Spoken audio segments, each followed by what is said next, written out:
Hola, ¿qué tal? Nosotras somos alumnas de la Universidad Pedagógica Nacional Unidad 145 Zapopan.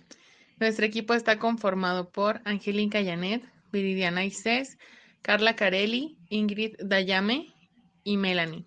El día de hoy hablaremos acerca de las perspectivas curriculares. Para comenzar, es importante mencionar que los códigos curriculares son más vistos como teorías educativas y no tanto como perspectivas curriculares. Para Lundgren y Brody, el origen del currículo está inmerso en el nacimiento de la educación como una tarea social y consciente. Por otro lado, para Díaz Barriga, Alba, Contreras y algunos norteamericanos ingleses, la historia del currículo y de la escuela, así como de la pedagogía, se atribuyen al nacimiento y desarrollo del capitalismo y el surgimiento de la pedagogía industrial. Como bien sabemos, el currículo está constituido entre la teoría y la práctica porque fomenta la interactividad entre la universidad y los contextos, además de que relaciona a la sociedad y la educación mediante una práctica pedagógica, abriendo campos de investigación en prácticas curriculares y en prácticas pedagógicas. Al momento de intentar definir el currículum, surgen algunos dilemas. A continuación los voy a explicar un poco. El primero de ellos es si el currículum debe proponer lo que debe enseñarse o lo que los alumnos deben aprender. El segundo es, ¿el currículum es lo que debe enseñar y aprender o lo que realmente se enseña y se aprende? ¿El currículum es lo que se debe enseñar y aprender o incluye las estrategias, métodos y los procesos de enseñanza? El cuarto y último dilema que surge es, ¿el currículum es algo especificado, delimitado y acabado que luego se aplica o es algo abierto que se delimita en el propio proceso de la aplicación? Ya que explicamos algunos dilemas que surgen en el intento de definir el currículum, voy a explicar lo que es el currículum para diferentes autores. Para Lundgren, el currículum es la selección de los contenidos, la organización del conocimiento y las destrezas y la indicación de los métodos que se utilizan. Para Steinhaus, un currículum es una tentativa para comunicar los principios y los rasgos esenciales de un propósito educativo, de forma tal que permanezca abierto a una discusión crítica, pero debe ser trasladado efectivamente a una práctica también, no debe quedar solamente en una teoría. Lo curricular es la búsqueda de un contenido que se va a enseñar. Por otro lado, lo didáctico es lo que se volverá a determinar una situación global en el contenido que se va a enseñar. Para esto, se concluye que hay dos conceptos. Uno se relaciona a la teoría educativa y otra a los contenidos. El término currículum es aquel que proviene de la palabra latina. Esta hace referencia a carrera, recorrido que debe ser realizado. Se deriva de su representación o presentación. Y la escolaridad es un recorrido para los alumnos, mientras que el currículum es el relleno, su contenido, guía de su progreso para la escolaridad. La escuela se pregunta, ¿qué tipo de hombre o mujer necesita la sociedad? También se preguntan, ¿cómo formarlo? Para esto surge el concepto de currículum como plan de formación. Pero esta se debe tomar en cuenta que no todos son formados con el mismo plan, sino que habrá diferentes planes y currículos. La relación que hay entre currículo y enseñanza es relación de continuidad. Esto es decir, que el currículo se basa en los aspectos más amplios, más generales, como fines, contenidos y métodos, mientras que los aspectos más específicos pertenecen a la enseñanza. Surgen tres inquietudes en torno a objetos de investigación del currículo, que darán para ir construyendo un espacio epistemológico. La primera se relaciona a los trabajos de Bernstein, 1994, sobre los códigos lingüísticos, el discurso pedagógico, prácticas pedagógicas, las relaciones sociales y de poder en la escuela. Se trata de profundizar el análisis del currículum no oculto para construir un gran programa de investigación de todos los procesos enmarcados pedagógicamente y en función de la relación escuela-sociedad. A esto se le denomina estudios sobre discurso pedagógico en la escuela o también pedagogía y poder en la escuela, que estos estudios profundizan las dimensiones políticas y sociales del currículum. La segunda se desprende de Katmans, 1993. Él considera que la teoría curricular enfrenta doble situación.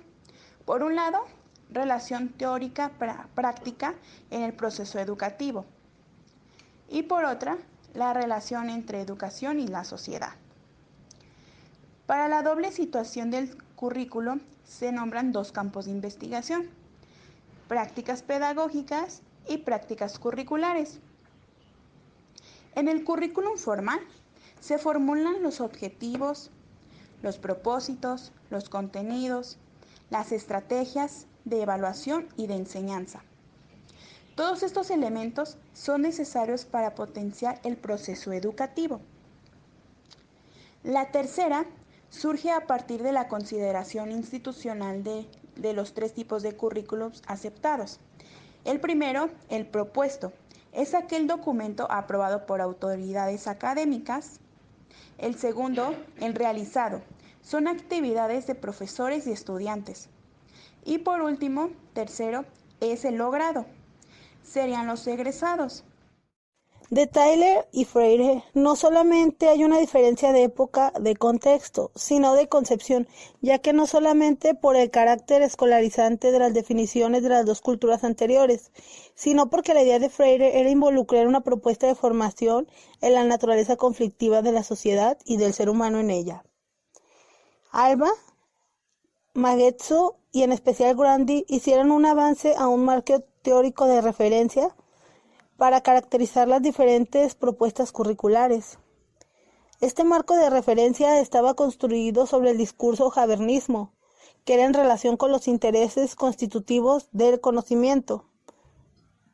La mayoría de los conceptos del currículum refieren como los contenidos el objetivo fundamental de un currículum.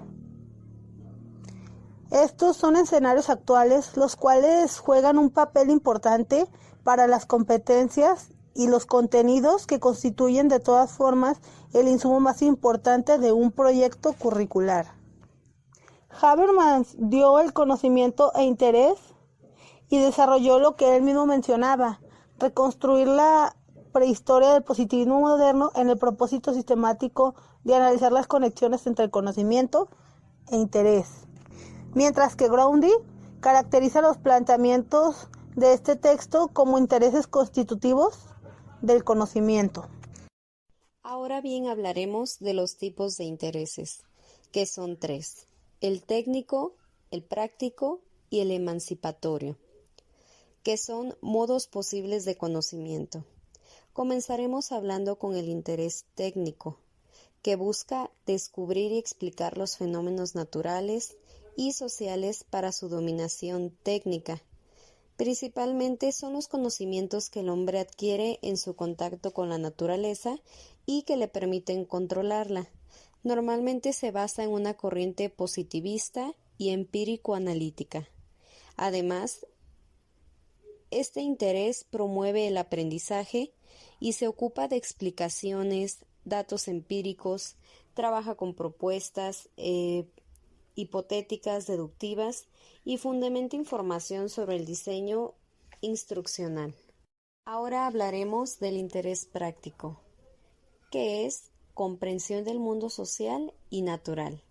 Se basa en el conocimiento o autoconocimiento que busca comprender el mundo y a uno mismo mediante la interpretación, es decir, comprender e interpretar, que es propio de la ciencia social.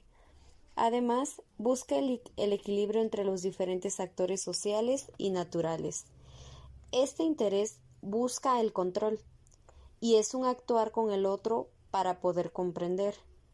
Habla de una interacción y que comporta mayores posibilidades de desarrollar una pertenencia más crítica, más social y mayor capacidad de incidencia en los cambios educativos. Además, busca ver el conocimiento del mundo como un sujeto y no como un objeto, y depende de la interacción para poder comprender el ambiente y el equilibrio entre la explicación y la interpretación. Por último, hablaremos del interés emancipatorio, que busca explicar y describir al mundo o comprenderlo e interpretarlo para poder entenderlo y así darle su significado. No solamente busca explicar o comprender, sino busca cambiar al mundo y liberar al género humano de la dominación material y simbólica, de la opresión y del dogmatismo. Es decir, quiere hacernos saber que el mundo no es así, sino que nosotros lo hacemos así.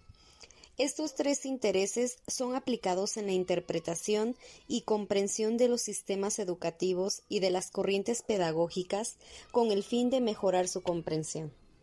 La visión instrumentalista y empírica está plasmada en la definición del currículum como un esquema para sintetizar los procesos de enseñanza. La propuesta de Schwab se quedaba corta al momento de no interpelar la sociedad como una manera de asumir una actitud pasiva frente a esa realidad compleja. Cabe recalcar que la dimensión política de la perspectiva emancipatoria le es ajena a esta propuesta, ya que sus aportes son valiosos en cuanto al papel de la práctica educativa de quienes tienen la responsabilidad de construir un currículum en su quehacer cotidiano. El interés emancipador no solo quiere comprender el mundo, sino que quiere transformarlo y para ello buscar generar las condiciones de autonomía y libertad que permite a los sujetos cambiar el mundo. Una de las diferencias fundamentales entre el interés práctico interpretativo y el interés emancipador radica que en el primero les da a las ciencias un estatus correspondiente a la naturaleza de su objetivo, mientras que el emancipador aborda las relaciones entre el contexto objetivo y el subjetivo como condiciones que deben ser transformadas. La perspectiva emancipadora recoge un conjunto de corrientes de pensamientos identificadas por la crítica al establecimiento y en la búsqueda de alternativas educativas, pedagógicas y curriculares a los enfoques dominantes en el sistema educativo. Muchas gracias por su atención.